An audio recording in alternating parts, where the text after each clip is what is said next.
welcome to everybody. We've got a special podcast today. I've got two very special guests.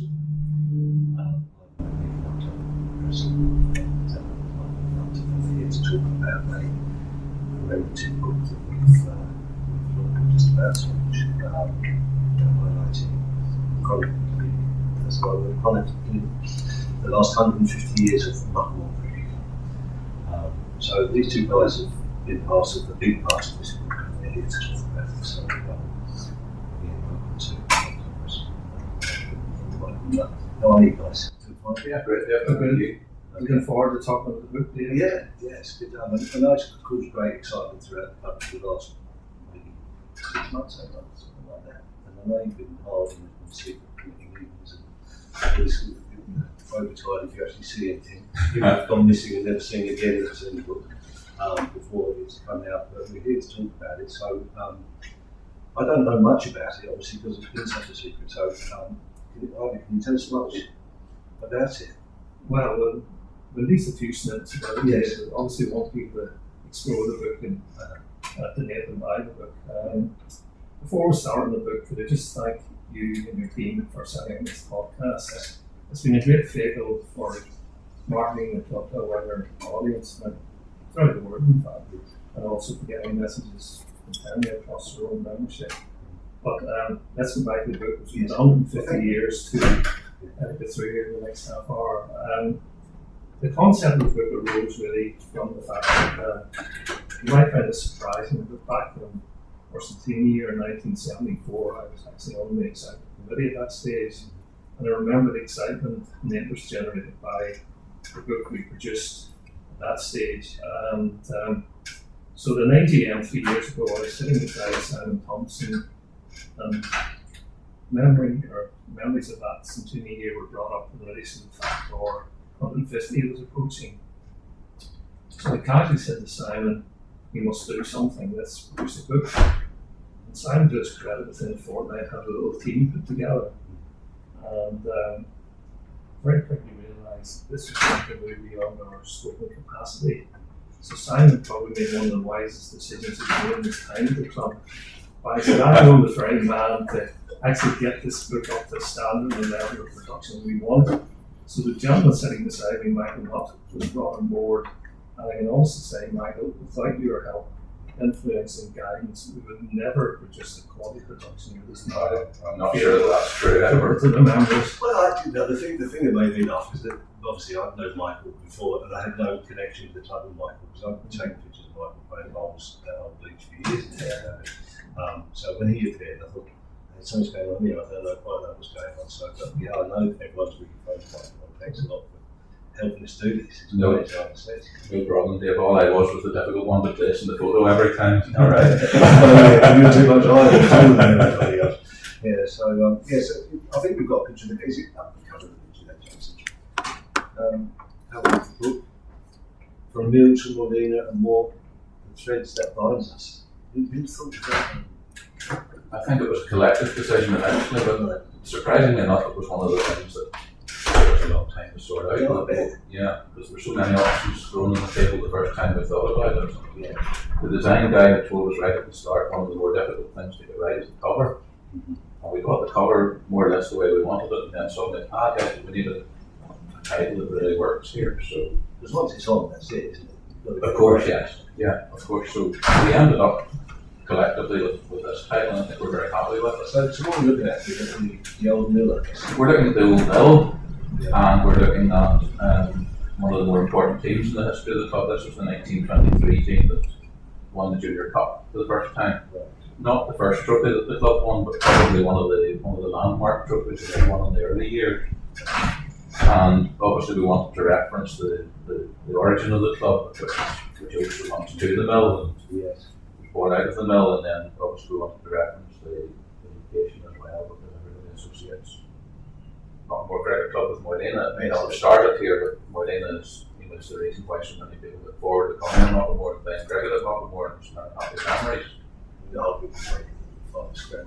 Of course. And then the threads that bind us was just a little addition to it, which tries to reference so many of the connections and so many of the relationships that are so important to the history of the club. not just the mill and not just the venue itself, but all the other links that are so important, links with the local community, links with other cricket clubs throughout the country, family ties over generations, all those sorts of things that fit into that as well. I think the community aspect is very, very important, especially in the early stages of the book. You see just how the club grew out of the mill environment and how much it meant to that community, that tight-knit community who worked in the mill. But also that community, at a very crucial stage, rescued the club. We had to purchase the ground effectively when we did the street collapse and the mill closed. So we really want to get across that aspect of the mill. It's still very much part of Yeah. it as well. And still families are connected in years past as well through the clubs and still finishes yet. So, we've got some more pictures here. We can maybe talk about. The next one picks up on the cover photo, but already we've jumped almost 50 years from the club's formation. We've jumped right forward to 1923, and I suppose really the Junior Cup became something that the club aspired to for a long period of time. It entered for the first time the Junior Cup either side of the turn of the century. I think it was 1898, 1899 they entered the Junior Cup for the first time. It took 24, 25 years to realise that ambition of winning it. There were one or two near misses over the years, and for J.G. Entwistle, who's in the centre there as the team captain, it became a sort of lifelong cricketing quest for him to actually deliver that trophy. And it took a long time for that to happen. Well, he's a very severe individual. I don't think it necessarily is very much. The local schoolmaster reigned supreme. It's fantastic. I just love the old whites and the boots, and they must be really uncomfortable. I just can't get over it. But his relationship to the club stems back to an amalgamation with Greenmount Cricket Club. Right. When he came, and then he and other members of the family became such influential members, not just as players on the field, but as administrators in the club as well for a long period of time. I think what's important to realise is that for up until the 1950s, there was a junior cricket Muckamore playing, in the sense there was no automatic means to senior cricket at that stage. So the club was started off primarily as a village cricket club and had to work its way through the system. The book explores the problems and difficulties in making that step from junior cricket into senior cricket and on to the scale of the club that is today. Yes, so it really was about climbing up the ladder to get to Very much. and to me what we get to. And of course, in that intervening period as well, covered by that, the impact of things like First World War and the loss of members who went off to fight and lost their lives and so on. So that's a part of that sort of social history is something that we were very keen to try and reflect as well, not just credit facts, credit stats all the way through. There's no sort of life stories in that. Of course. Very much so, it's stacked with personalities. It's just not a statistics dream. It's really trying to cover the wider social aspects of what's happening in the world at large. So we'll move on to the next photograph. Now these photographs are in the book. You don't want to be too much away, obviously, so it's a small amount of what we're looking at. So what have we got here? What we have here is this is their first game of cricket. It's gone up. Now recently, the senior cricket. Two framed some characters there. One to the left is the famous Ivor McMeekin, I'm sure we'll talk about more. And then one to the right, Maggie, do you want to pick up the link to this father? But we just mentioned John Entwistle, J.G. Entwistle, and this is Norman Entwistle, his son, who somehow I think, looking back at the significance of the occasion's rate that first innings was captured by the photographer at the time, and it seems somehow appropriate that probably the most important player in the history of the club and somebody next to such an influential family in the history are actually the two people that were involved in that, such a landmark moment in the club's history. So this is you want to talk about Archie now? I certainly can. Yes, if you go to the next slide. Start this all the way Archie McMeekin. He's without doubt in my mind the best and the biggest player the club ever had. Incredible little character. small and stats, but an absolute giant on the field, both in terms of runs, wickets, and his influence in driving the club forward. He's extremely competitive on the field. And he wasn't a bit shy there, and his teammates know the standards and the cards and he wanted from us. If you look at the club, it's peak in terms of winning trophies and winning finals. It was in the early 60s, the early 70s, that's when Archie was peak. And we've never attained that level. The group of very talented players, but he set the benchmark of what was required to be competitive. Moving them together. Off the field, complete opposite picture. You find constantly Guinness in one hand and a cigarette dangling out of the corner of his mouth and talking cricket non-stop in a very relaxed way. Also extremely talented footballer. Also captain on hand, played actually football, won every junior was in the corner. They do snippet, we play anything. Right, that's nice. And also, he's the only Irish international we produced from the club.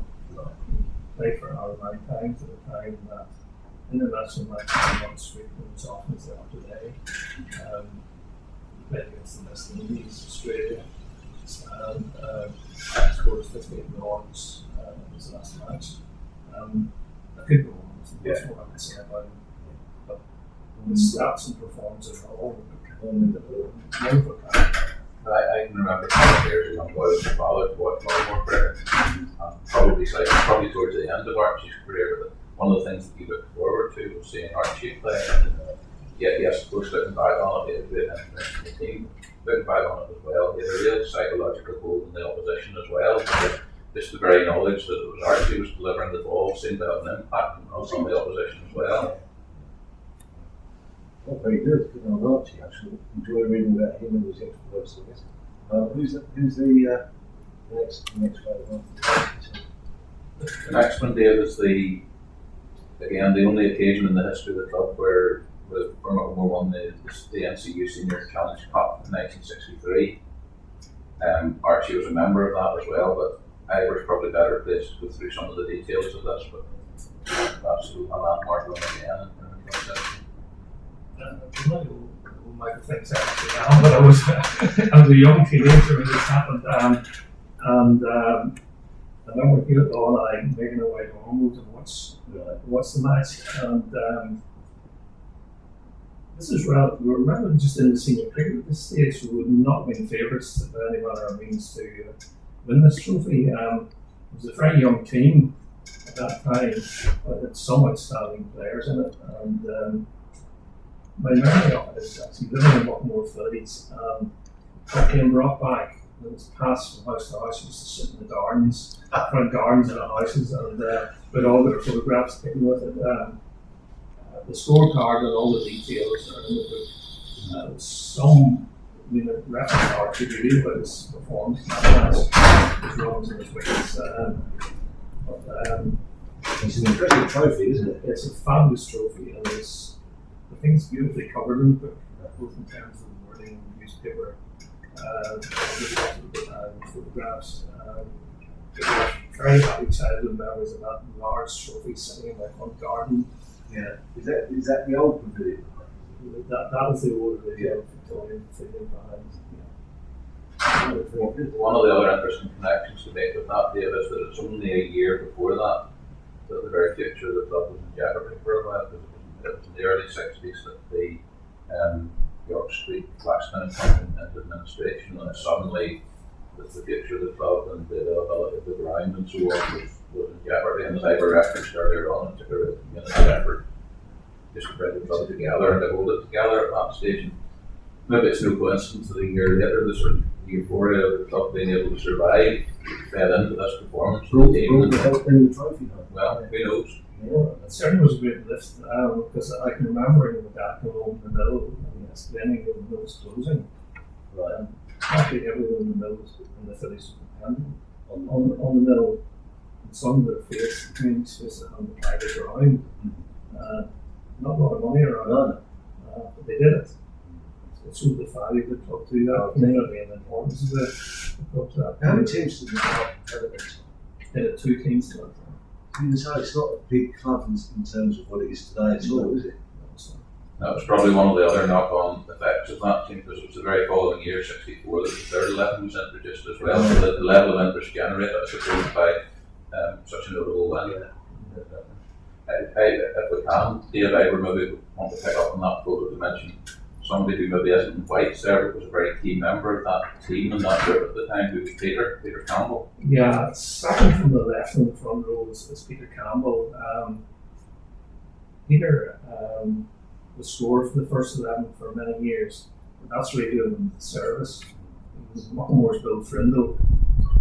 He not only keeping an immaculate scorecard, huge amounts of data on the stats, how runs were scored against us, how wickets were achieved, which he brought to the captains. And I know when I was captain the first 11, Peter's little car used to arrive at my house on Friday night with his latest folder of facts and stats, and it was amazing. It was an amazing character. He had many physical issues to deal with in life, but it never stopped him. And he'd long become chairman of the club. In the second year, he was behind just in the book. Oh, that He was the Michael Nutt of his day, and probably not suit like that as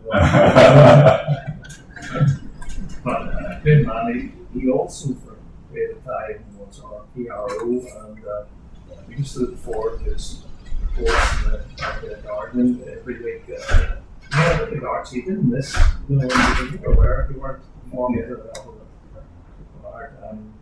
Not sure how some of today's younger generation with critiques, but There's a bit of a Drew there as well. Sort of Drew when it comes to putting the full to the paper. I wouldn't go that far. Yeah. It was very interesting, Dave, looking at a lot of the reports over the years as they sort of searched for information, and some of the cutting comments that were included, not necessarily by Peter in his time, but by some of the other contributors as well. I mean, you needed a fairly thick skin to lift the little paper and read the report of the previous match. You know, I've always said that. They don't seem to, well, Drew doesn't seem to criticise players. Oh, so that's not in Drew's nature, Yeah, sure it's not. No, you'll tell them to their face. Maybe not put it in print or paper, but I said, we think on. In fairness to Peter, it was constructive criticism backed up with facts and data. Very good. So, do you want to just go on? Sorry, just could you flip back to that picture with you? Never forgive me, I don't mention it was a young John McCormick there in the back row. But I'll probably talk a wee bit more about it. Yeah. So we're actually jumping forward now, Dave, as far as 1983, so it's a measure of how much history there is behind the club that we're skipping past a very significant league win in 1970, and we're jumping past to some extent the centenary celebrations as well, because we say we're just trying to give a little bit of a snapshot here. And I suppose one of the things that's been very important for the club over the years has been this emphasis on youth and the importance of developing youth. And for many years, the Graham Cup was another of these trophies that the club aspired to win, and I suppose is an indication of the health of the system at the time. And certainly, I know Ivor will say that it was a huge priority for the present Ferguson Granger at the time. This is a team that won in '83, won not only the Graham Cup but the Cunningham Cup and the NCU League as well. So it did a treble. And there are lots of names in there. Ivor could probably pick up on them better. There are lots of names like Les Allen and the Kane brothers and David Rainey and others who went on, and others who went on to have huge influence on the club over the years. So this was a really important moment as well, I think. And of course, there's a photo of Campbell who got 5 wickets in 5 consecutive balls, I think it was, Ivor, in the semi-final. Remember when I saw it, Campbell, I couldn't believe it was Campbell. As soon as you see it, you can see it just like sort of slider as well. So, it's fantastic. Some faces in that young team as well. See, there's a lot there. We'll just briefly say about Ferguson Granger, president at the time. Fergie was a tennis player, but he took an enormous interest in junior cricket and boys cricket in particular, and he drove an old Volvo estate, as did his wife, and those two Volvos did many a mile of carrying the boys' team around and getting into matches. And he took great delight in winning the Graham Cup. And of course, one of the big influences behind that as well, Andy. Yeah. Andy Leghorn, who coached the team that won the Graham Cup in '83, and 25 years ago, coached the team that won it for the next time in 2008 as well. Yeah, and we also got another final. So Andy's contributed enormously to the years. So, yeah, that's good. Only because I'm now starting to sort of recognise faces, you know, of players now that are just ready to hang up the boots as well in that picture. So, you know, it's It ages us all, do it? it doesn't it? Do you want to go for the next one, Jonesy? Ivor, yours maybe? Yeah, this is an interesting one. For many years, the club was very anti-pro. We struggled on. We probably could have been back in the Premier League much sooner. But we took a stance against professionals, and eventually, as we've seen there, under the professionals, we realised we had to get on board, especially in relation to promoting junior cricket and trying to hold on to our younger promising players. So our first pro was a guy just got through in Australia. There's from the left me back over there. It's a very young Alan Clement. Must be that as well. And Jeff, I think, brought a dose of reality that was required and preparation in cricket. And that was the start. We have listed all the professionals over the years in the book. It's very pieces of several of them.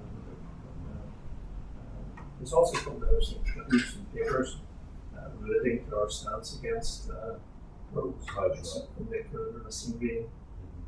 That's very good. Just trying to recognise so that I've been funded. Yeah, I was captain of that team, young Peter Bates, Diamonds Rivals with Is that Harry in the back? yeah, the hero from the northwest in the back there, the moustache. I reference Alfie Conn as well there. Yes, I see Alfie. At the front right there, as someone that played a bit of school, very limited school cricket under Alfie at Alfred Grammar at the time, I'll certainly reference him. Yeah, and Simon there in the back right. There's there again, is it? Yeah, that's it there. And with John Axe, the scorer. Yeah. John was no bigger, very enthusiastic. He would quite often score with an earpiece and listen to the racing. Nothing wrong with that. Because it's all changed now, scoring and then replaying it. Yeah, it's all done and it's all the stats are done for you.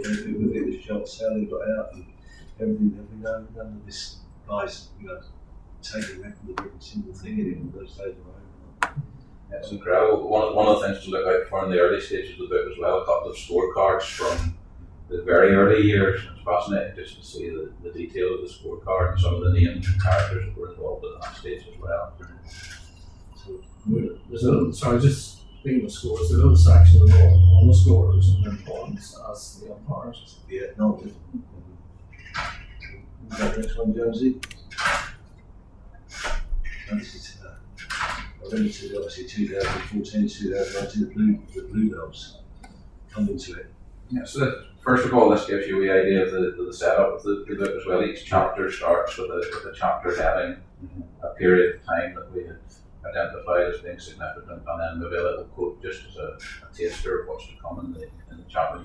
For this section, we chose the 2014 as the year that the Bluebells started. And that's not the first time Muckamore had a ladies cricket team. Let's just remember that as well. They had one back in the 1940s, and in the back row in that photograph, Ivor McMeekin appears twice. And two ants playing that team. Just so people realise this isn't the first development of women's cricket that's happened at the club. I suppose back in the 40s that would be a thing as well for women to be playing cricket. Trailblazing then. And then, of course, the involvement in women's sport or ladies' sport extended back to an earlier period with the tennis, the formation of the tennis club as well, which started in 1908. So there was a tradition of ladies involved in sport, which continued then, say, in the 40s, drifted away for a while, and then was restored again. And of course, the Bluebells enjoyed success as well, and continue to. Have two teams, and the 15 girls team now. And I would say if you pick up your yourself in 99, it's pretty much just as many girls playing up here with boys in those days. Because it's all it's fantastic to see, and they've also brought so much to the club off it as well. The whole new dimension. It's been God sent for the club. No swearing. So, yeah, did you want to talk any more about this sort of time of the club? Or should you move on to the next one? I'm going to pick up the next one. Yeah, so we're going again, oh, there he is. And the next one, I suppose, brings us right up to the present day. And Neil with the trophy, and Neil's intentions at the start of the season, Neil's ambitions for the team at the start of last year, and ambitions that were realised in this last. I know, Neil would be confused. I know Ben has meant so much to him to be captain of Cricket Club in his 50th anniversary, and he's really brought into the whole sort of thing of the book. I know you found out that I actually had my hands on that night he gave me. It was on the photo, so I had a great chat with Neil at one stage during the preparation for it. I mean, the passion about Muckamore Cricket Club and the knowledge that he has of the club was just great to hear and great to tap into that. And it certainly fed into some of the content of it as well. So he said some career himself. Yeah, I mean, he's been an amazing servant of Neil over the years, and he's there from the front. That big example. Puts his body through the middle. They seem to be different a bit nowadays in the recovery period, but it's been great for the club, and I was delighted for him last year to see the season. I think it's amazing. That's the invincible spirit out of that chapter. We did a little talk to the Andrew Historical Society not that long ago, and we actually closed with a sort of comparison between Neil and all the way back to Entwistle in those early years as influential captains of teams, influential all-rounders, talented cricketers, but also we reckon just part of that. Entwistle has been very prominent in the press, corresponding, writing letters on Muckamore's behalf and promoting the club, influential in that sense. I suppose Neil is the sort of modern incarnation of that, with his role in the podcast as well, and that type of thing, promoting the club, and, leading by example as a captain.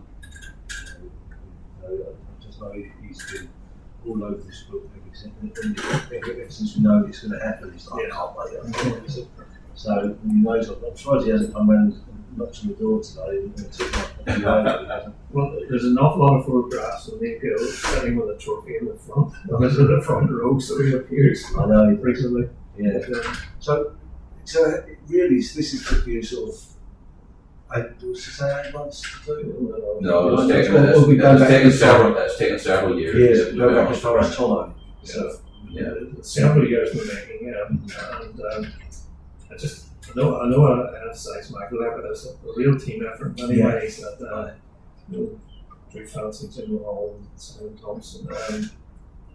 To hear those guys talking about a club that have such a long association with, and I mean Ivor himself as well. I mean, those guys have lived and breathed the club for so long, and they've owned so many connections, family ties with the club as well, and to tap into their knowledge and understanding of how the club works. I mean, Jim, Drew, Simon, Ivor have all been brilliant.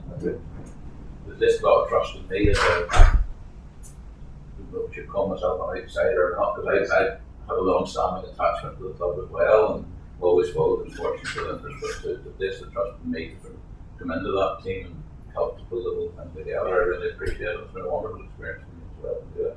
So, really, my next question is if anyone's listening or watching this and they want to get a copy, what's the best way to wrap themselves up? Right, well, that information is going to go on our social media, on Facebook and on WhatsApp, and it should be on by this weekend. There's a limited edition of the hardbacks available at the moment, and there's a lot of them for that, a lot of them. So if anyone's interested in getting a book, contact them with the member or pick up the details on Facebook. Well, Jonesy, will we put those details and stuff like on the link in this? Yeah, it should be all on social media by the time this podcast goes out. Will we stick them on the thing? Yeah, anyway? stick it down below. Yeah.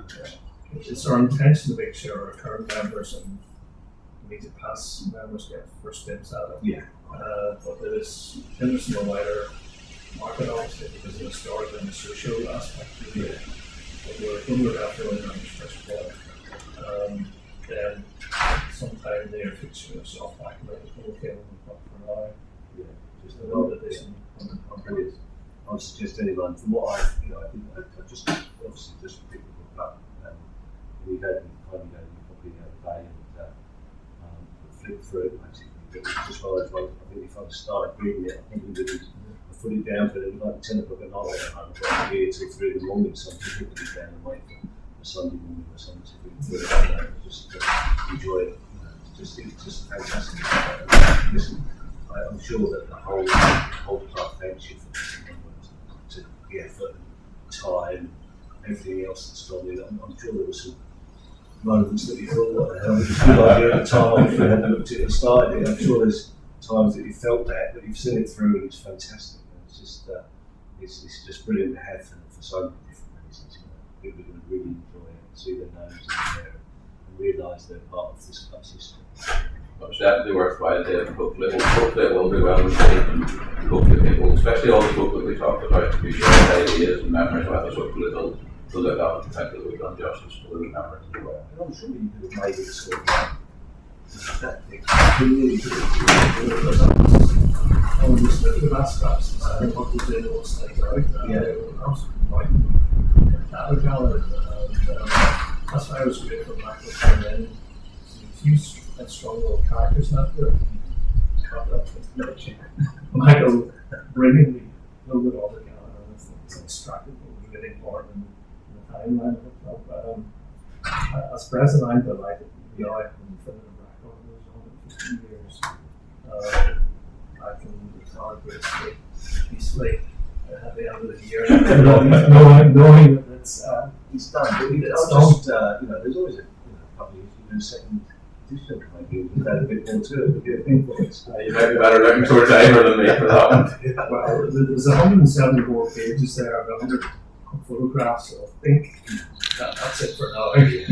I remember just when we first come up, and I think I was looking through I've got quite an extensive archive of photographs of Muckamore Cricket, and thousands of photographs. And I remember sort of just Drew saying, "Have you got any pictures of the cricket club?" And where do you start? Right?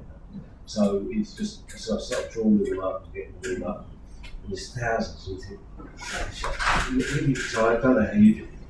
Just with my archive, I don't know any pictures that other people have sent me. Got to it. So I don't know how you do it. So to cull bits out and sort of chop bits out. Listen, you can't please everybody around the table when you're having that conversation, but at the end of the day you have to make a decision and you have to run with it. As I say, hopefully we've done justice to it. And is there anything else you want to add? All I would say is that this is just a snapshot through the book. Yes. There's so much more we haven't touched on, so much more to discover about the club, and I think it's a great read.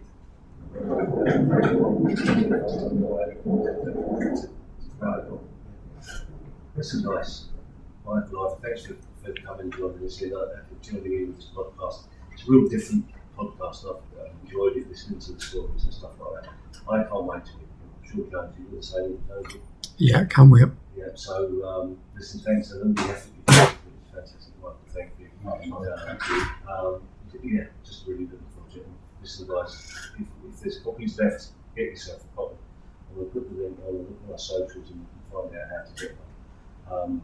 There's the hardbacks, there could be a soft back one for everything. Could be. Yeah, okay. So just go out and grab a hardback. Don't miss out. We've heard it here. Thanks, guys. I really appreciate it. All right, and see you soon. Thanks, Dave. Cheers. Thank you.